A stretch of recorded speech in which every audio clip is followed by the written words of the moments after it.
एक बार भगवान बुद्ध जेतवन विहार में रह रहे थे। भिक्षु चक्षुपाल भगवान से मिलने के लिए आए थे। उनके आगमन के साथ उनकी दिनचर्या, व्यवहार और गुणों की चर्चा भी हुई।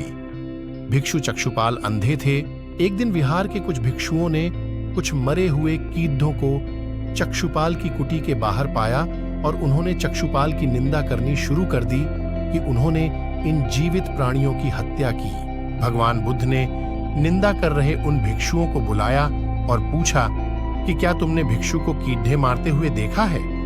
उन्होंने उत्तर दिया, नहीं। इस पर भगवान बुद्ध ने उन साधकों से कहा कि जैसे तुमने उन्हें कीड़ों को मारते हुए नहीं देखा, वैसे ही चक्षुपाल ने भी उन्हें मरते हुए नहीं देखा और उन्होंने कीड़ों को जानबूझकर नहीं मारा है, इसलिए उनकी भर्त्सना करना उचित नहीं है। भिक्षुओं ने इसके बाद पूछा कि चक्षुपाल अंधे क्यों हैं? उन्होंने इस जन्म में अथवा पिछले जन्म में क्या पाप किए? भगवान बुद्ध ने चक्षुपाल के बारे में कहा कि वे पूर्व जन्म में एक चिकित्सक थे।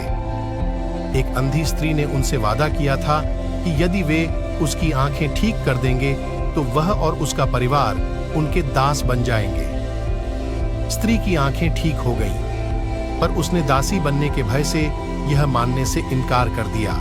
चिकित्सक को तो पता था कि उस स्त्री की आंखें ठीक हो गई हैं। वह झूठ बोल रही है। उसे सबक सिखाने के लिए या बदला लेने के लिए चक्षुपाल ने दूसरी दवा दी। उस दवा से महिला फिर अंधी हो गई।